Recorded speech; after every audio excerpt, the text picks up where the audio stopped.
Hello everyone, it's Phil the Harness Doctor, and I wanted to take a few moments before we got into the actual installation part of the video on the articulating running boards for my truck.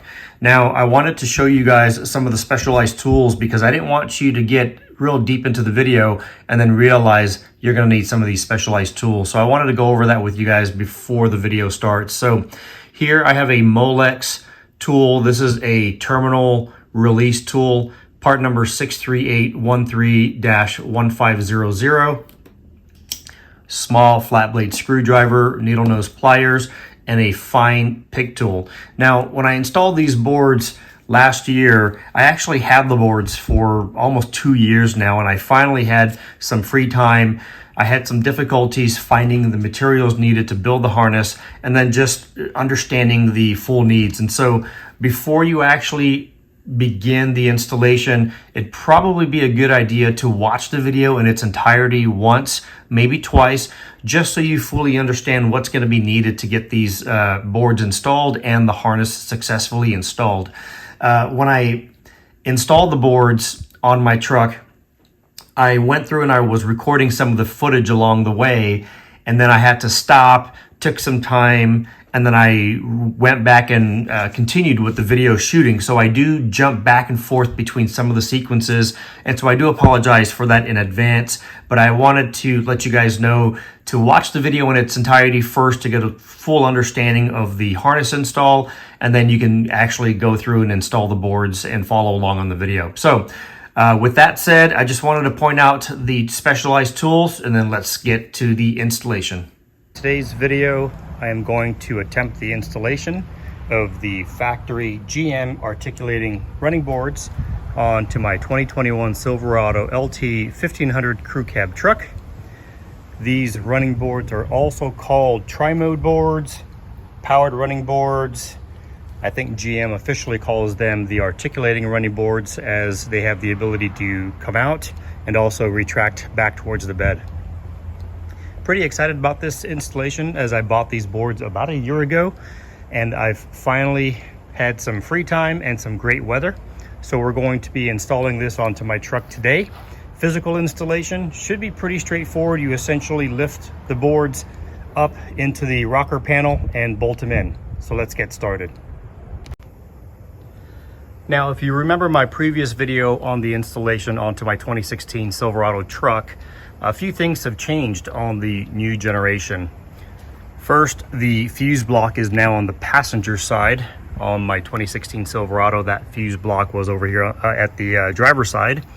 And there's also a connector that was around here somewhere, the X138 connector, that is no longer here on my truck. It's actually hidden way down below the reservoir tanks. It's going to be somewhere down underneath here. So might be a little bit of a challenge to get to the wiring for that plug there. And so the harness for this installation is going to be different as well too.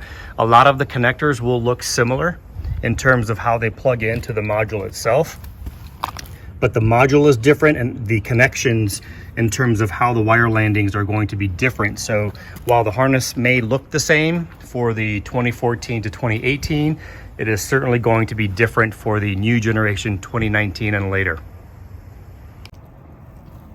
Another customer has suggested that they could access the connector by removing the wheel liner. And if I get in here for you underneath, I can probably get a shot of where that connector is at.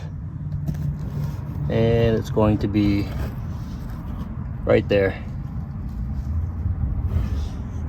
So if you could remove the wheel liner and get better access, or remove the air intake box like I did. So as I attempted to set or stage the bolts for the mounting, I noticed another significant change on this design. The module, which is right here on this bracket, is typically on the driver's side running board. And so as you can see, I've got this board staged here on the driver's side. However, I noticed the kick switch button is here towards the front. So this is not the driver's side, this is actually the passenger side, which makes sense because as I was poking around in the truck for the wiring, I noticed the ground landing, instead of it being here on the driver's side, is actually on the passenger side. which coincides with the changes that were made in the engine bay, the fuse block being here on the passenger side now. So we're going to flip that and then get these mounted. Okay, so underneath the rocker, it looks like we have some existing holes that have these plastic clips. Remove the clip, and I see some threaded nutserts in there, so that should coincide with the bracket here. And so we're going to remove these clips. There's 2 in the back and 2 up front, and then we will lift the board and bolt it in place. And then for these 2 bolt holes underneath the rocker panel, we've got these 2 clips, one here and one here. And then we also have the same for these 2, and these are going to be underneath those 2 clips there. So we'll get those removed and we'll get this bolted up. So for the bolts needed, I went ahead and picked up these M8 by 1.25 by 40 millimeter bolts from Home Depot. You're going to need 8 per side. For the previous generation running board install, I was using these 25 millimeter bolts, essentially a shorter bolt, but it looks like for this install, these long bolts should work and should be fine. If you want the GM part number for the GM version of this bolt, it is right here, 11516931. So for this install, I'm going to use these for now and see if they will work. If for whatever reason you need to manually retract the boards in and out, you can use a 6 millimeter Allen wrench and loosen the bolts underneath right here at this swivel point.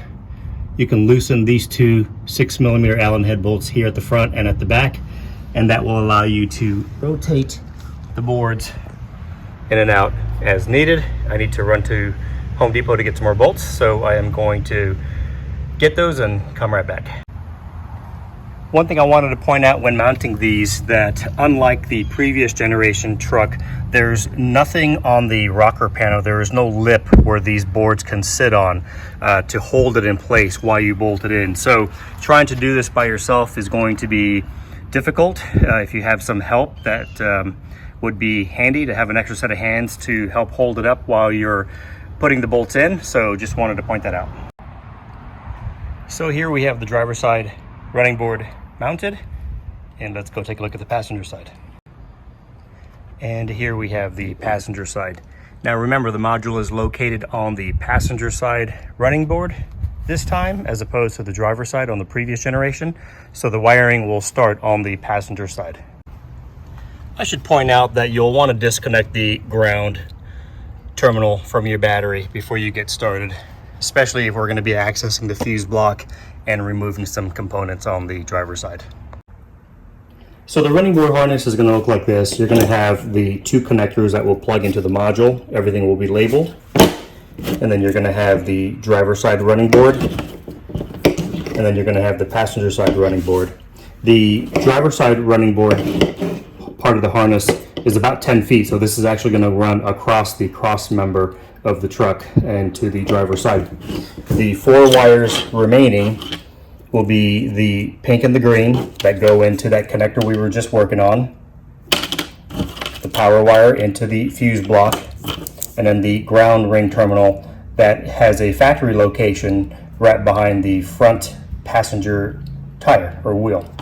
So we're going to get this installed. We'll start with the module itself. We'll plug the passenger side board in. We'll route the driver across the frame, and then we'll bring these 4 towards the front of the truck. So here is how I had to route my harness. I actually built mine about a foot too short. Initially, I wanted to run this harness following the existing wire loom that goes across the cross member there.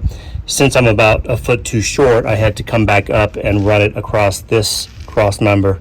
So you're going to want to follow that wire loom and run the harness across over to the driver's side.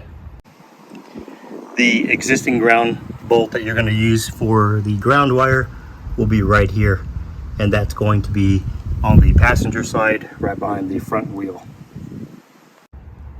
Once you're ready to bring the wire harness up to the engine bay, you're going to want to follow the existing wire loom right there and just zip tie it all the way up.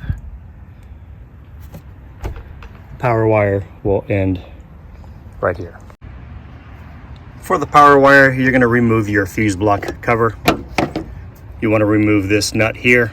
Now initially I had this harness intended to land in the factory spot underneath the fuse block, but I'm having some difficulties obtaining the correct terminal to do that. So for now, we've got a 30 amp inline fuse with the ring terminal that you'll land directly onto the battery post. Put the cover back on, and again, remember, disconnect the ground before you do that.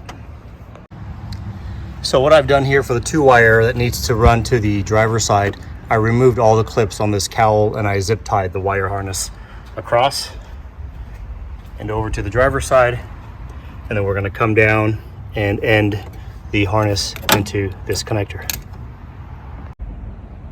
So it looks like I need to access the bottom side of this air box, and so I'm going to go ahead and remove this. It looks like I need to disconnect this connector here, loosen up that clamp, and some Phillips bolts here on the side. There's 3. So I'm going to go ahead and remove that and get this air box out of the way. So I've got the air box cover and the air filter removed. It looks like this connector housing is attached to the air box assembly, so I'm going to remove this connector. To remove this connector, you're going to lift this tab up, and then here at the corner you're going to press in and then slide this housing up, and that pops the connector off. So when this is down, you want to press and slide up. Connector pops off. And now we should be able to pull this box off. There was a bolt, a 10mm bolt right here. So I'm going to work this box out of here. So based on how this air box is sitting in here, secured in place, it looks like I may have to get the inlet tube removed first. And so that's going to mean removing this cover and possibly the grill. So I'm going to go and do that now. I've removed all the clips and the hood release handle, and I'm going to see if I can remove that inlet box. If there's an easier way, guys, let me know in the comments, but I'm going to go ahead and continue moving forward. With the air box completely removed, you can see the connector we need to access is this X138 connector. One side goes into the actual truck and the other side goes out to the chassis. So we're going to get this removed, get it disconnected, and we'll begin exploring. Now that I have the connector disconnected, again, this is the chassis side, goes down to the chassis. This is the body side, this goes into the truck. And so the pins that I'm looking at here will be pin number 2 and pin number 11. And this is a 20-pin connector, so the first row of pins will be 1 through 10. And so pin number 2 is this brown wire with the white stripe. That's present on this side.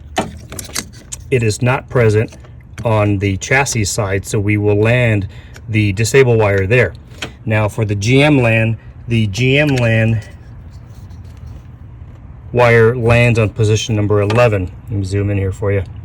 So position 11 is going to be this corner pin right here on the lower left side. So on the body side going into the truck, it's absent. On the chassis side, it's also absent. So not only will we need to land the wire here, but we also need to land the wire on this side going into the actual cabin of the truck, inside the truck. So here we have the X138 connector. I essentially made a mock-up of what you'll see in your truck. Now, remember that this connection is going to be located under the air intake box assembly, and I removed my air intake box assembly to get to this connector. Another customer suggested removing the driver's side front wheel well liner to be able to get to it. So here I'm going to show you how to properly access the connector and prepare it for terminal insertion. Now in the video on my truck during the installation, I showed you guys that I essentially removed this TPA. Now TPA stands for Terminal Position Assurance, and what this does is it ensures that each terminal is aligned in its slot and it locks it in place. During the installation on my truck, when I removed this on the female side and removed it from the male side, what ended up happening and caused me some difficulty is as I was working the connector, twisting it back and forth like this, with the TPA completely out, these pins were getting twisted up in here. And in some cases, the pin would jump slots. And so I wanted to show you guys how to access this terminal or the connector using the proper Molex terminal removal tool that I picked up. And so the part number for this guy is 63813-1500. And so the tools you'll need some needle nose pliers, a small flat blade screwdriver, and the Molex terminal removal tool. And for reference purposes, the X138 connector, the male connector, has the male pins. This is the side that goes down into the chassis. The female connector that has the male pins will be the part that goes inside the truck, inside the cabin. And so in my harness, you're going to have essentially a 2-wire harness with a pink and light green wire with 2 male pins on this side coming from the running board, and on the female side going into the cabin of the truck with the female pin. Now, notice I only have 1 light green wire on this side and a pink and a light green wire on this side. That's because on my connector, on the female connector, the brown with white stripe located on this second position was present. This is the wire that goes inside the truck.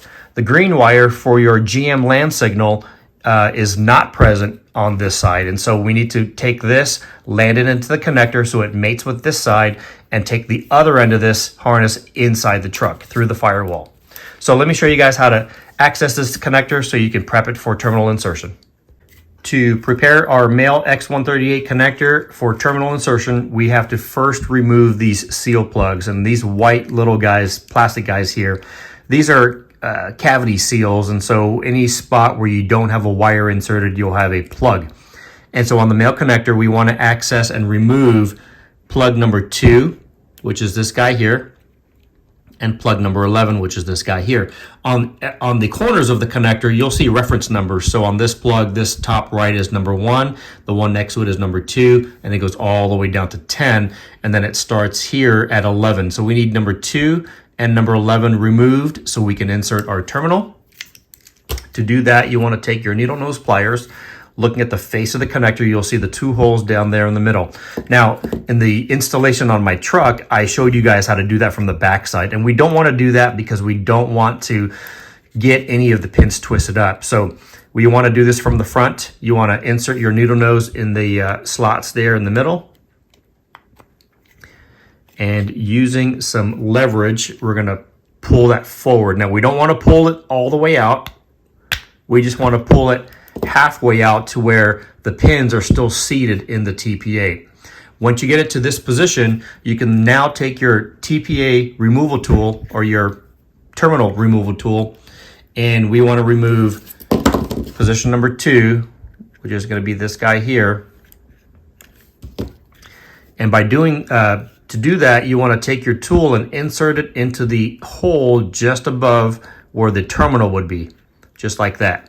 And so if you push down on this, you'll feel it's kind of spring-loaded, and that's because what it's doing is there's a lever that holds the pins in. So when you push it down, you should be able to remove the plug. Just like that.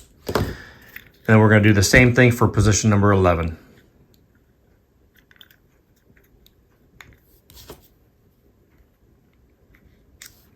Just like that. Now, with the plugs removed, we can insert our wires into their positions.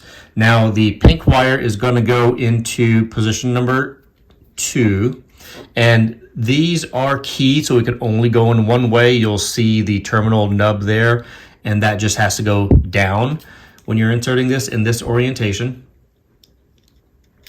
Pink wire, position 2. Push it in until you hear a click, and then give it a slight tug, and you should not be able to pull it out.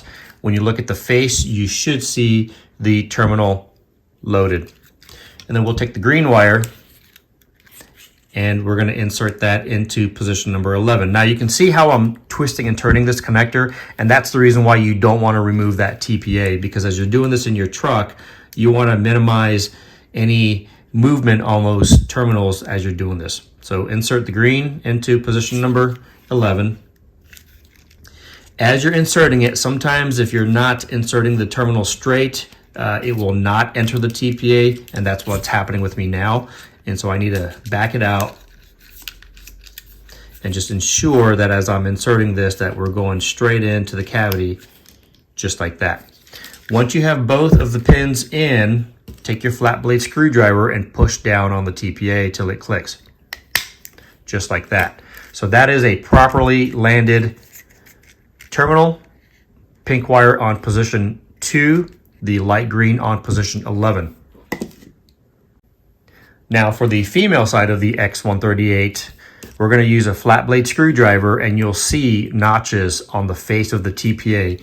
And you want to take your screwdriver and just carefully pop it forward, just like that. And again, you don't want to take this TPA all the way out, because then you risk moving that those terminals in their positions. And on this connector, you're going to be removing the same position. So here, since I already have the brown with the white stripe on position 2, we're going to be removing position 11, that white plug there. With the TPA out in that open position, you'll take your tool, insert it into the face. You can see the hole indentation, just like that. Give it some slight pressure, and then using your needle nose, remove the plug cavity out. You can toss these guys out and throw them away. You'll take your female terminal and you'll insert it here. The nub will be down into the connector until it clicks, just like that. Give it a slight tug. It's properly inserted. Push the TPA in, reconnect your plug, lock the CPA, connector protection assurance, and that should be it. The other end of this goes inside the truck, and based on the installation, you want to make sure that you're feeding this wire from the truck inside the cabin first, coming out. You don't want to insert this side and then have to run this in, because there's some other connections on this other end. So for this part of the wire harness, you want to start from the inside of the truck and then bring this out before you land it into this connector. So to land the green wire of my harness, we're going to be needing to access the BCM. And the BCM is located right here under the driver's side footwell. The BCM, or the body control module, has 7 different colored plugs, and the plug we're going to be accessing is this blue one. So like the X138, I'll show you how to land this on the bench. For the GM LAN wire landing onto the BCM, we're going to need to access the blue connector of the BCM. Simply depress the button and unplug the blue connector, just like so. For this next step, you'll need the same small flathead screwdriver and a fine pick tool. With the wire harness, you'll notice the harness will have a gray connector on this end and a female terminal on this end. So essentially what we're going to do is we're going to remove the existing green wire off this blue terminal, insert the removed wire into this connector, and then plug this connector in, and then you'll take this connector or wire and reinstall it into that slot. To do that, you'll need a small flathead screwdriver and this pick tool. With the blue connector unplugged, you'll notice some slots here on the bottom and then a slot on the side. Take your flathead screwdriver and just carefully pry that up, just like that. And what that will do is open the cavity so that you can remove the terminal. Now, if you look at the front, you will notice there is a tiny lever on the inside right there. And using your pick tool, you want to gently lift. Let me turn this around the other way. You want to gently lift that lever on the inside while pulling gently on the wire, and the terminal will be removed.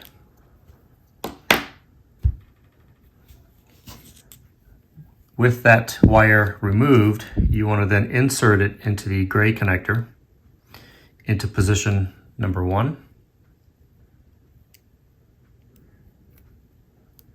just like that, and then lock the tab. And then this will mate up with the connector just like that. And so as you look at this, you'll see that it'll make the mate.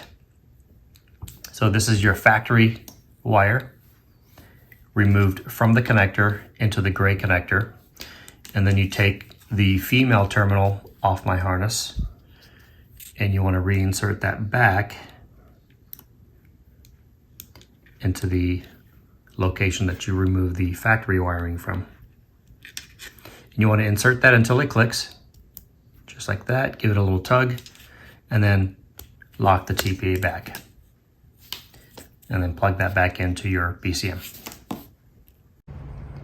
So it looks like I'm going to have to run wiring inside the truck. And so here on the driver's side, I was doing some more digging, and it looks like I can use the hood latch release cable to come into. So see if I can get a picture of that. So I've got a coat hanger here, and I am going to be coming in right where this cable comes through, right there.